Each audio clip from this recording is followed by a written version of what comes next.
In the headlines, police debunk rumor of fresh attack in Mangu villages in Plateau State as death toll rises to 85 amid protest calls for reinforcement.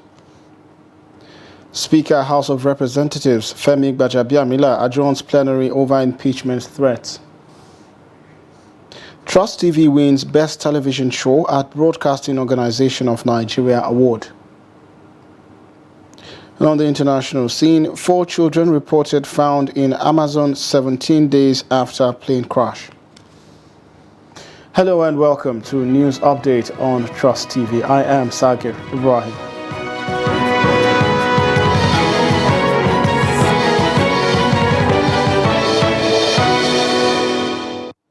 Hello and welcome once again. The Plateau State Police Command on Wednesday debunked rumors making the rounds that gunmen again attacked 2 villages in Mangu local government area on Wednesday morning.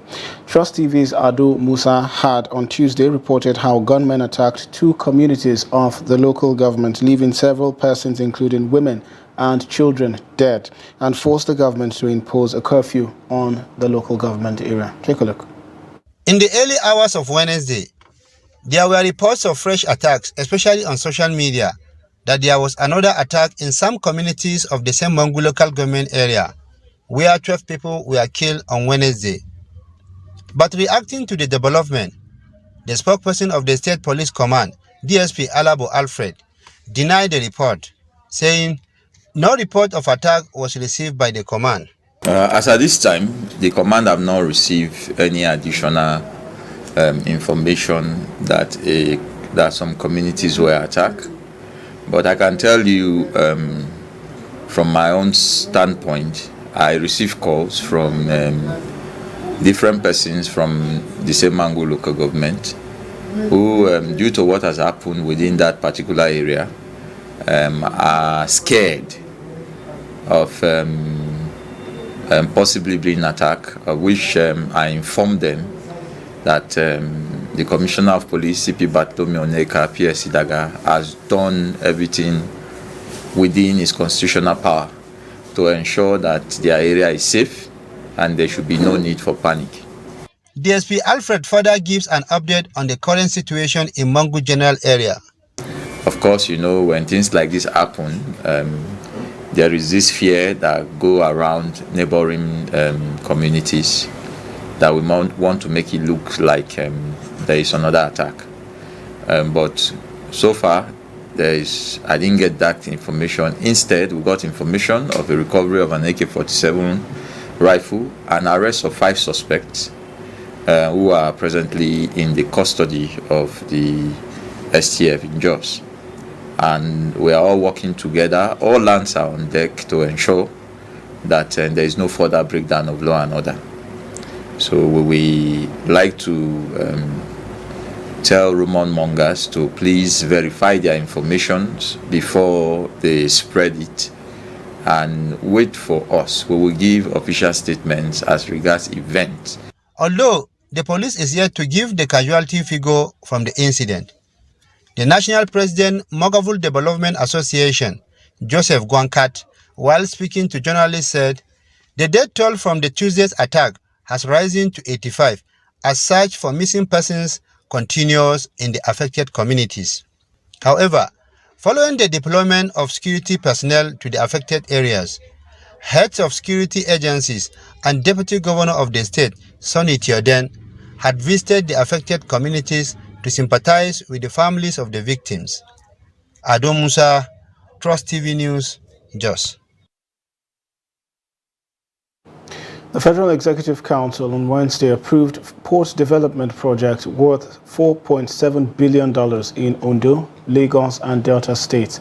The Minister of State for Transportation, Ademola Adeguroye, disclosed this to State House reporters after the Federal Cabinet meeting presided over by President Muhammadu Buhari at the Presidential Villa, Abuja. He said the council approved the development of Ondo Multipurpose Port, Ilaje, Snake Island in Lagos and Burutu in Delta State. He said the projects would be executed through public-private partnership arrangement at no cost to the federal government. Adeguroye said the Ondo port would cost the private developers the sum of around $1 billion and would be concessioned for a period of 50 years, with the accruals to the concessionaire and the federal government expected to be 50 billion and 2.6 billion respectively. He said the Burutu port would cost around $1.2 billion, concession for 40 years, with the concessionaire and the federal government expected to reap $125 billion and $9 billion respectively. The minister added that the Snake Island port would go up around $974 million and concession for 45 years, with the concessionaire and the federal government receiving $18 billion and $5.2 billion respectively in accruals within the period. Also, the Speaker of the House of Representatives, Femi Gbajabiamila, on Wednesday adjourned plenary indefinitely over fear of an impeachment plot by some lawmakers. Gbajabiamila, who presided over plenary after weeks of recess, hurriedly called for adjournment over speculation of his impeachment. A report. Earlier, a lawmaker from Ogun State, Isaka, had come under Order 6, 1 and 2 on a matter of privileges to move his motion. According to him, his point of order is that the induction program is ongoing at the ICC and he is privileged together with other members to be a part of Batch B. That, he said, is why he is coming under Order of Privileges, Order 6, 1, 2 and 3, praying that the House do adjourn to allow him participate in the program. Induction is even beyond the privilege. It's a right, and when you've the Constitution abhors discrimination. If you've allowed for the first batch, you must allow for the second batch. However, we have a very short period of time left. I want to implore members that perhaps we are already here. Let's not adjourn abruptly. Today, as we speak, induction program is ongoing at the ICC Center, which I'm privileged, together with other members, to be part of Batch B. The House do adjourn to allow us that are participating in this week's program to end the program while the House reconvenes after the program, Mr. Speaker. The Deputy Speaker, Ahmed Wase, in a swift move, opposed Gbajabiamila, claiming that the adjournment was needless. Wase said the adjournment was not proper, adding that the induction could be going on simultaneously with plenary, just like it was done at the Senate. I respect the view of my very distinguished colleague, Honorable Isiaka.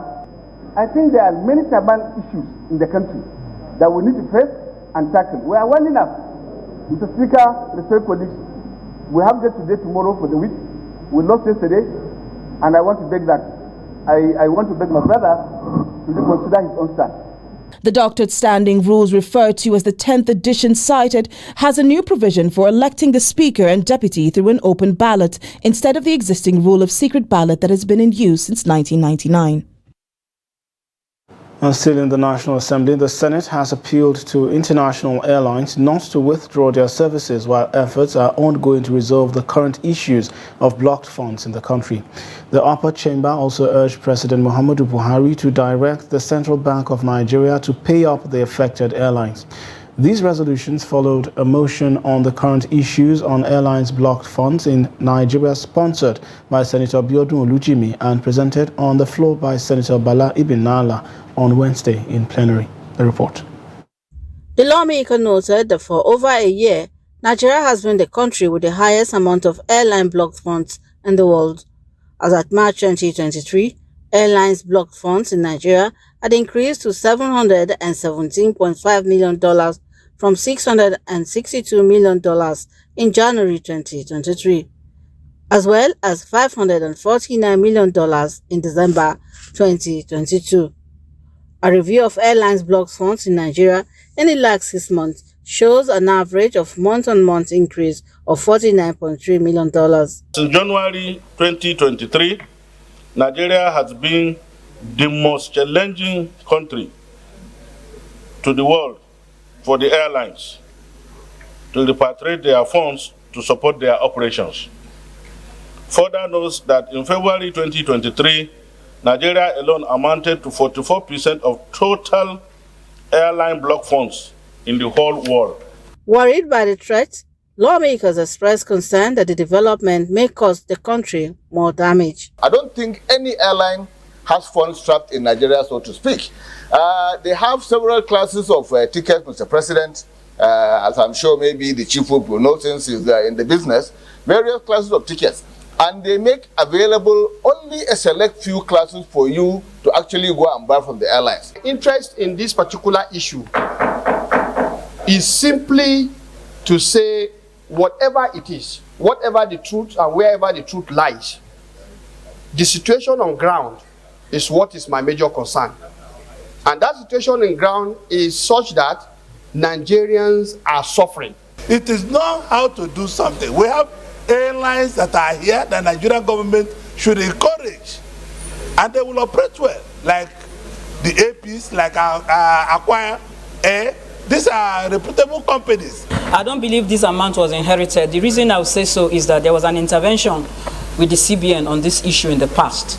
And I remember we suggested to the CBN to dedicate the monies coming from diaspora remittances.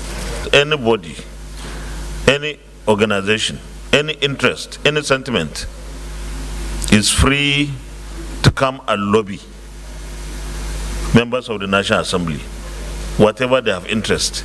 It's for us to know the difference of what we are asked to do, whether these are good things for our country or not. Since January 2021, Nigeria has been the most challenging country in the world for the airlines to repatriate their funds, a situation that has made them to consider withdrawing their services. The Nigerian Labour Congress, NLC, on Wednesday said it has disowned Lamidi Apapa of the Labour Party. In a statement, the secretary of the NLC Political Commission, Chris Uyot, described Apapa as a meddlesome interloper. The statement said Lamidi Apapa is being used by reactionary forces to deny Nigerians the benefit of an alternative political thought and organization geared towards genuine national redemption and transformation. It said the shameful conduct of Apapa at the Presidential Election Petition Tribunal has once again brought to the fore the desperation of certain elements in the political class to deploy all manner of subterfuge and criminality to divide and despoil the massive goodwill currently being enjoyed by the Labour Party all over Nigeria.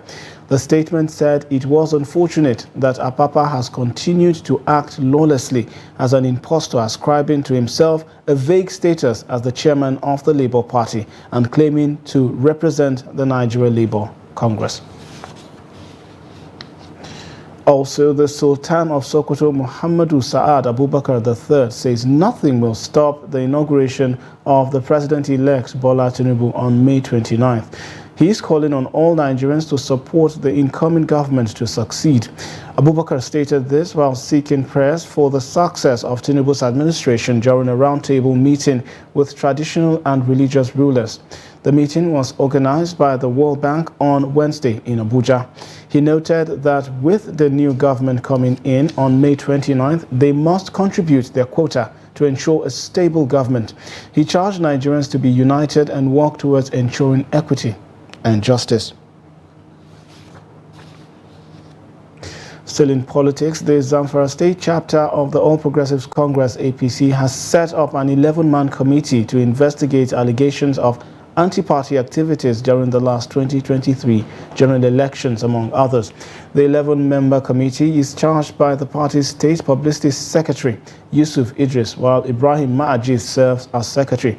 The state chairman of the party, Tukur Danfulani, who inaugurated the committee on Wednesday at the APC State Secretariat in Gusau, charged them to thoroughly study all allegations leveled against anyone and recommend measures to be taken against them. The party chairman disclosed that already the state secretariat of the party has copies of petitions against some of the members. He urged the committee to handle its assignment without fear or favor, but in the interest of the party and by the provisions of the party's constitution. Danfulani assured that the party will reclaim the stolen mandate, which, according to him, was deliberately robbed the party by a cabal operating in the state. And Trust TV, the television arm of Media Trust Group, has won the Best Television Show English Language at the inaugural edition of the Nigeria Broadcasting Awards (CNBA). Law and Order, a weekly program, edged out Channels Television's Politics Today and Arise TV's morning show to win the category at the event which held in Lagos on Wednesday. Broadcast professionals and platforms were shortlisted for 19 award categories across radio and television. Trust TV earned 3 nominations, with its reporters Zainab Bala and Ibrahim Yusuf nominated in the Newscaster of the Year television category. The station earned a nomination in the Best Television Production in Documentary Feature English Language for its documentary titled Kidnapped. Other nominees included Channels TV, Arise TV, NTA, Silverbird TV, Liberty TV, Galaxy TV, Cool FM and Raypower FM. As we keep on improving our programming, we'll continue to train our staff, we'll continue to give them the best of equipment, but also we'll continue to invest in content, because content is king on TV, so that we continue to give the audiences what they want. We're not just doing the TV shows for ourselves, we're doing it for the audiences. So we'll continue to do better in that regard, to do better programming. Also, Trust TV is available on Channel 164 on Star Times and also broadcast on 9Comsat, Arabsat, Badr 7, Lumex World TV, Free TV, Moreplex Channel 715, Avo TV, and streams live across all social media platforms. You're watching News Update on Trust TV. Still to come. We take a look at challenges facing Benue fruit sellers. This and more after the break. Stay with us.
Welcome back. If you're just joining us, this is News Update on Trust TV. Now a recap of our major stories. Police debunk rumor of fresh attack in Mangu villages in Plateau as death toll rises to 85 amid protest. Calls for reinforcement. Speaker House of Representatives Femi Gbajabiamila adjourns plenary over impeachment. Moving on to more stories. Concerned by the alleged failure of the federal government to meet its demands, the National Association of Resident Doctors has embarked on a 5-day warning strike starting from Wednesday, May 17th to Monday, May 22nd.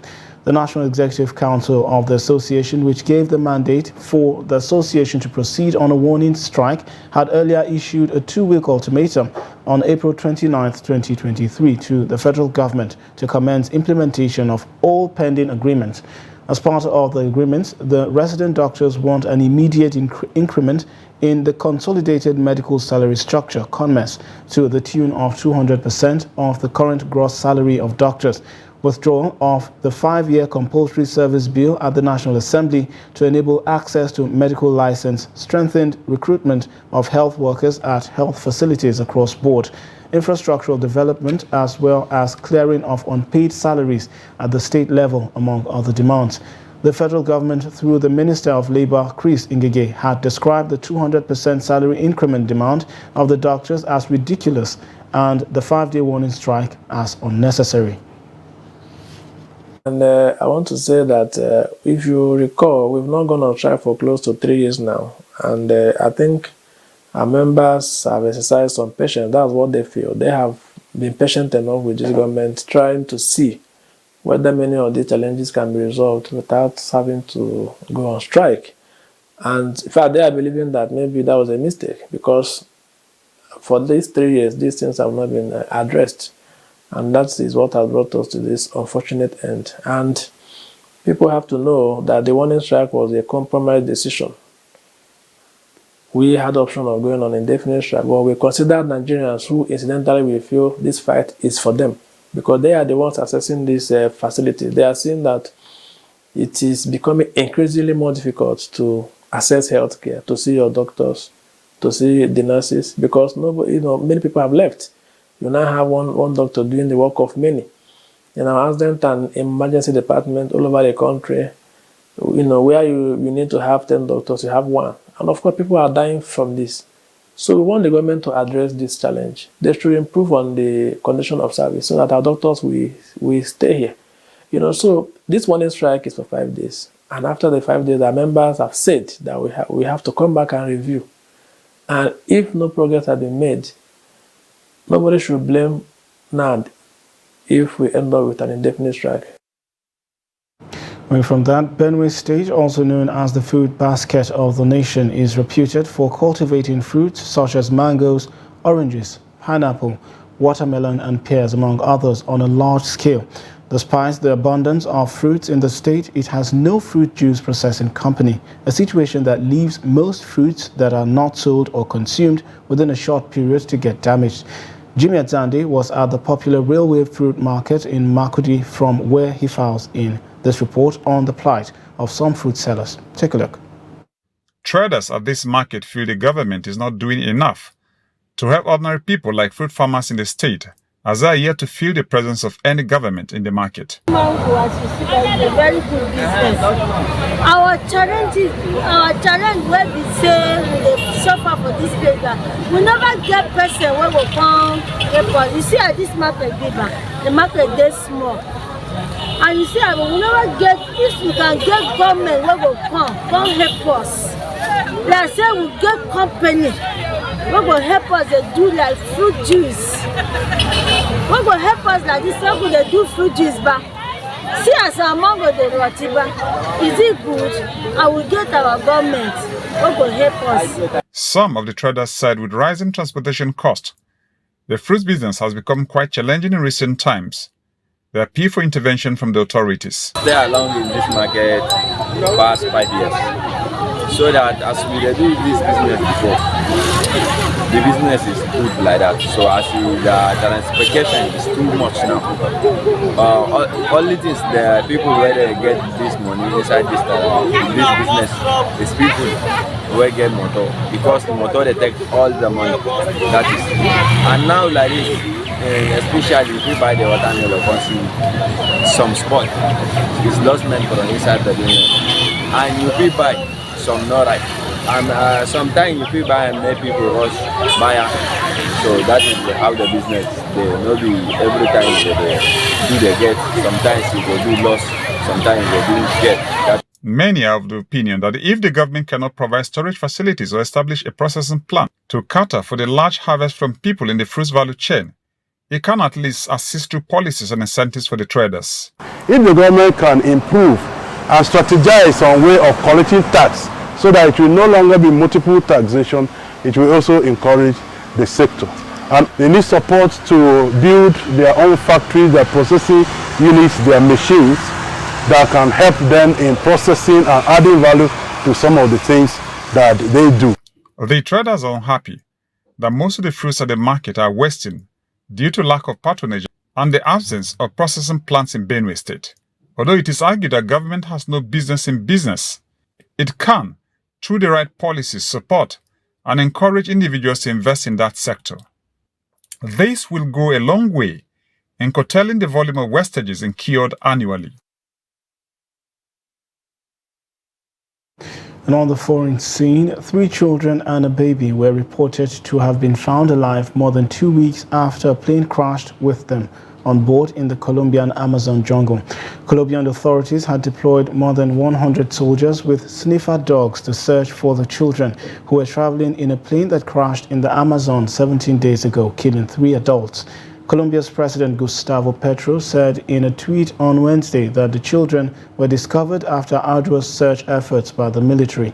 He described it as a joy for the country.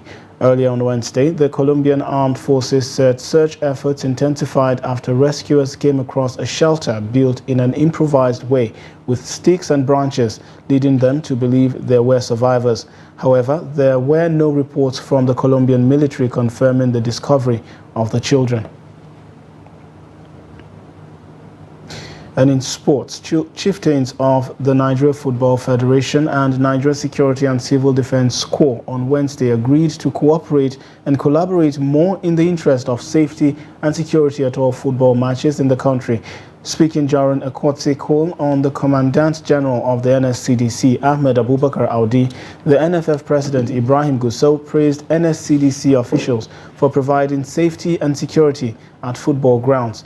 The NFF President suggested to Audi about initializing state command football teams, as football is a veritable unifying factor between and among peoples and nations of the universe. And with that, we've come to the end of Trust News Update at this hour. Do also follow us across all of our media platforms. I'm Sagir Ibrahim. Thanks for watching.